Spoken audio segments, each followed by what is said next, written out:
और नागा साधु ये दोनों अलग है क्या? दोनों में क्या अंतर है और क्या कहानी है दोनों की? मैं आपको इसके जवाब में जो बोलने वाला हूँ ये मैंने कहीं पढ़ा नहीं है, ये मेरी मान्यता है। अच्छा। ये मेरी मुझे समझ में आया ऐसा।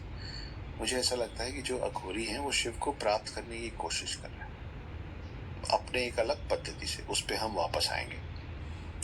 मगर नागा साधु जो है उनको लगता है शिव मुझे प्राप्त है, मैं शिव की सेना हूं, क्योंकि आदि गुरु शंकराचार्य ने उनको बनाया ही था आपके मेरे धर्म की रक्षा करने के लिए। उनको 7वीं शताब्दी में बात समझ में आई थी कि अभी तक तो शास्त्रार्थ से जीत और हार तय हो जाता है। क्यों?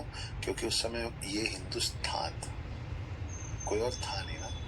तो हम बहस में जिसको ज्यादा ज्ञान है वो सर्वश्रेष्ठ है, निपट जाता। तो हमारे शास्त्र काफी थे। आदि गुरु शंकराचार्य कोई समझ में आया कि आने वाले समय में सिर्फ शास्त्रों से काम नहीं होगा, शस्त्र उठाने पड़ेंगे। तो उन्होंने देखा शस्त्र कौन उठाए हुए हैं, तो जिनके कंधे चौड़े हैं, जिनकी छाती 56 इंच की है, वो उठाए हुए हैं शस्त्र।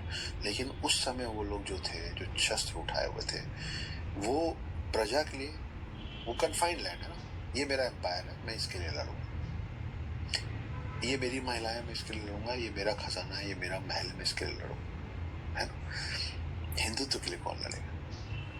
तो आदिगुरु शंकराचार्य ने इस क्लैन का सृजन किया था पहली बार, नागा साधु का, कि आने वाले समय में ये धर्म के लिए लड़ेंगे। 4 लाख से ज्यादा रजिस्टर्ड नागा साधु हैं आपके देश में। ये तो सिर्फ रजिस्टर्ड है, आपको नहीं मालूम कि अनरजिस्टर्ड कितने और जुड़ रहे हैं या जुड़ चुके हैं। इतनी तो छोटे देशों की आर्मी नहीं होती जितना सिर्फ हिंदुत्व की रक्षा के लिए आर्मी, है ना। तो ये है नागा साधु, जिनको लगता है कि शिव की रक्षा करना, शिव की मान्यता, शिव की कौन रक्षा करेगा, शिव की मान्यता का और हिंदुत्व की रक्षा करना वो हमारी जिम्मेदारी है।